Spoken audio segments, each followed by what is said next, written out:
Welcome to the deep dive. Today we're going to jump right into the source material you brought us about, well, a really unexpected figure in French cinema history, Alban Ceray. That's right. And it's quite a mix we have here. Articles, bio details, even a YouTube interview transcript, plus analysis of the whole industry surrounding him. Specifically, that period people call the golden age of French adult film. Yeah, that's the core of it. So our mission in this deep dive, looking at all this material, is to kind of piece together Ceray's pretty surprising life story, right? Exactly. And also to get a handle on the specific time and place, what was going on in France culturally, legally, in the late 20th century that made this industry what it was then. And pull out what these sources are really telling us because, and this is what really grabs me from the material, how does someone who starts out with, frankly, a really tough background accidentally stumble into an industry like adult film Yeah. and not just participate, but become this long-term internationally known figure and navigate all the changes? It's fascinating. Yeah. It really is. The sources paint a story that feels, I don't know, improbable. So yeah, let's unpack it. Starting right at the beginning with his origins. Okay, so the basics. Born in Monaco, a Monegasque citizen. The sources give two dates, actually pretty close together, January 30th, 1945, or maybe January 3rd. Right. And his early life, as you said, sounds genuinely hard, according to these descriptions. Orphaned young. Then adopted by a wealthy French family near Nice, which sounds like a potential rescue, but then He loses his adoptive parents, too, also when he's quite young. leaving him, responsible for family money? Yeah, the sources say he had to manage the family inheritance, the patrimony, while still basically a kid, or at least very young and inexperienced. And that didn't go well. Not at all. The material states he was defrauded, basically robbed of it because he was too young to handle it properly. Wow. So from potential wealth to pretty much nothing. Pretty much. The sources talk about years of financial problems after that, just scraping by with odd jobs. It's a really stark contrast to the image he'd later have. Definitely. So how does he get from that point to film? You mentioned accidental. Totally accidental, based on the accounts. Fast forward to the mid-1970s. He's in Paris running an antique shop. An antique shop. Okay, I wasn't expecting that. Right. And the story goes, his neighbor ran an erotic theater. One night, an actor just doesn't show up for the performance. Total no-show. The neighbor's desperate, asks Ceray, literally last minute, can you fill in? And he just said yes to performing on stage in an erotic theater. Apparently. Just like that. Agreed to do it. And that one fill-in gig, that was it. That was his entry point. Wow. What was his reason? Just helping a neighbor? Or? Well, the sources suggest the initial motivation was very practical. Money. The cash he earned helped him buy more antiques to sell in his shop. So it wasn't about fame or art. It was literally funding his antique business at first. That's what the material points to, at the very beginning. Though later on, there's a quote from him where he frames it differently. He talks about it in the context of the 70s, the movements for sexual freedom, women's liberation. He apparently saw it as, let me find the quote, his way of going against the tide of normality, of provoking. Interesting. So it started as a necessity, but maybe evolved into something more ideological for him, or at least he saw it that way later. Seems like it, or at least that's how he articulated it. It adds another layer to that accidental start. But okay, to really grasp the world he stepped into, we need to talk about this whole golden age thing in France. Right, the context. The sources pin this period roughly from the mid-70s, say 73 or 75. Up to the early 80s, maybe 81, maybe stretching to 85, depending on which source you look at. And what defined it? Explosive growth, mainly. The sheer volume of films being made, the numbers cited are pretty dramatic, like maybe 22 erotic films by French companies early in the decade, Right. to over 200 erotic and pornographic films produced just by 1978. Whoa, that's a huge increase. What was driving that? Politics and law, largely. The sources really highlight the changes under President Giscard d'Estaing, who was in office 74 to 81. How so?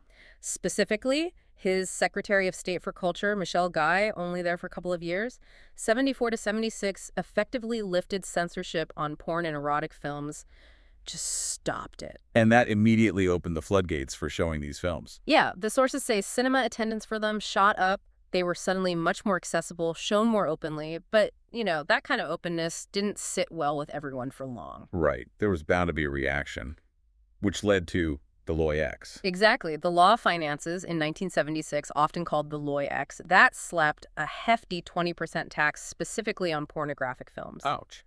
And crucially, it forced them out of regular cinemas. They had to be shown only in specially licensed, segregated theaters. So that window of mainstream-ish access closed pretty quickly? Yeah, relatively speaking. And then by the early 80s, the sources point to the end of this theatrical golden age. What caused the decline, according to the material? Two big things mentioned consistently. First, VHS. Home video just completely changed how people watch films, obviously pulling audiences away from cinema. Makes sense. And the second? The second, tragically, was the emergence of the AIDS crisis. That cast a huge shadow over the industry and public perception. So it was this intense burst, fueled by a temporary legal opening, then squeezed by new taxes, and ultimately undercut by technology and a health crisis. Quite a specific historical moment. Absolutely. And right in the middle of all that activity, that's where Alban Ceray becomes this, well, ubiquitous face. Ubiquitous seems right.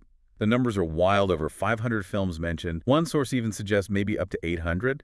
That's incredibly prolific. He was one of the faces of French X-cinema. Totally. And the sources list some key collaborators, directors like Gerard Kikouine, Frédéric Lansac, Bertrand Barré. And famous ghost stars too, right? Oh yeah, tons of them. The material mentions big names from the era and beyond, like Tracy Lords, Brigitte Lahaye, Laura Angel, Marilyn Jess, Kathy Stewart, Erica Kuhl. It's a long list. What about the films themselves during that peak era? Were they just quantity over quality?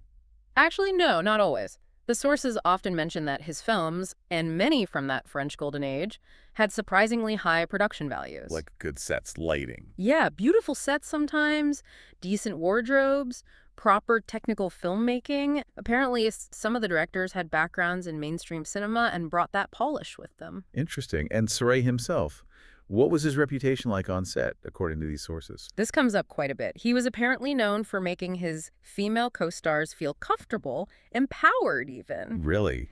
In that industry, at that time? That's what the material suggests. His work is described as often having elements of, like, liberation, hedonism, which maybe ties back to that provoking normality quote we talked about. And his fame wasn't just limited to France. No, he was one of the first French male performers in that genre to get real international recognition. The sources say he helped make French erotic film a big player globally. His influence is apparently still cited. So he was a major figure. What about outside of filming during this period? The sources mention other ventures.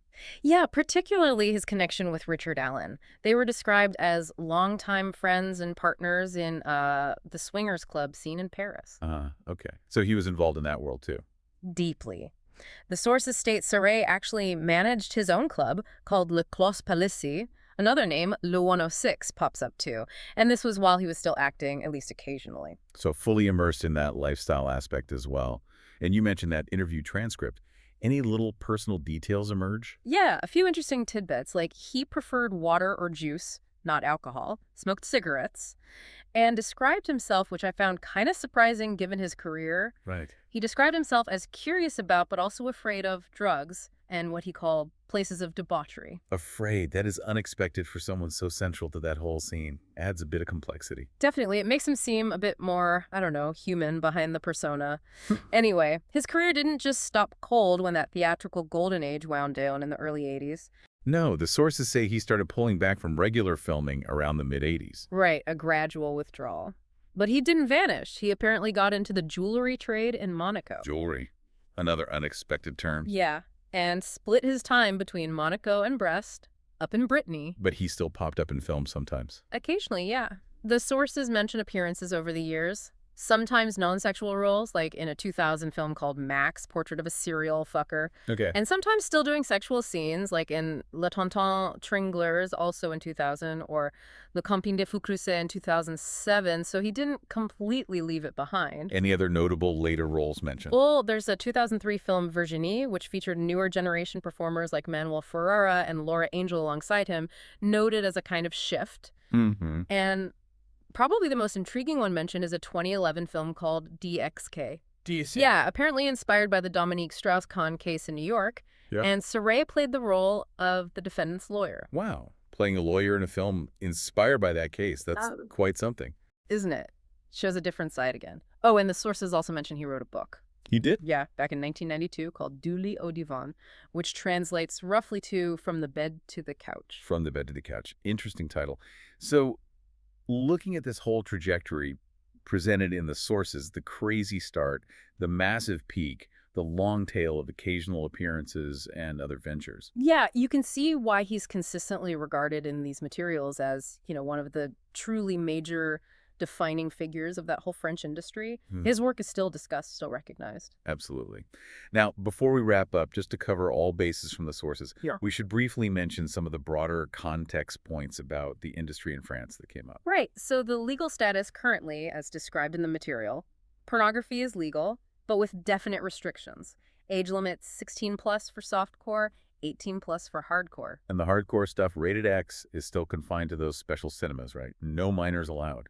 Exactly. And taxes are mentioned too, a specific VAT on X-rated movies. Sources say 33%, and also an excise tax on pornographic online services, cited at 50%. Okay, and finally, there was that mention of a 2022 French Senate report held behind the scenes. Yes. And it's important we're just reporting what the sources say about this report, not making judgments ourselves. Understood. So what did the sources say the report claimed? They mentioned the report contained allegations like sexual, physical, and verbal abuse is widespread in porn, and that the report's authors apparently considered this abuse systemic. There was a specific claim about the violence depicted. Yes, the sources state the report claimed the violence shown was, quote, not faked, but very real for the women who are filming. Okay. And did the sources mention any outcome or recommendation from that report? They note the report included calls for a proper judicial process to investigate these claims. So again, just relaying what's in the material provided on that point. Got it. Okay, so stepping back now, thinking about everything we've unpacked from these sources, what does it all mean? We followed Alban Ceray's really unique path. Yeah, from that incredibly difficult start orphaned, losing the inheritance, to accidentally falling into this controversial world and becoming this huge, lasting figure. And we've seen how that specific French golden age he was part of wasn't simple. It was shaped by brief legal changes, by wider social currents. And then totally reshaped by things like VHS and the AIDS crisis. It even changed how physical places, like certain cinemas in Paris, functioned, giving them this sort of dual identity for a while. Looking back at all this material on Ceray and that whole era, what really jumps out at you? Is it the sheer chance involved in his start, his resilience maybe? Or just how specific and intense that cultural moment in 70s, 80s Paulus was? Or how much the industry itself has changed since? It's a lot to digest. But here's maybe a final thought, something for you, the listener, to chew on after this deep dive. Thinking about that transition we discussed from a golden age, largely contained in specific, taxed, physical cinemas, to today's world where adult content is just everywhere, instantly accessible online. What do you think has been gained in that shift? And maybe just as importantly, what might have been lost in terms of its cultural place, its social role, compared to the very specific confined era we've been talking about?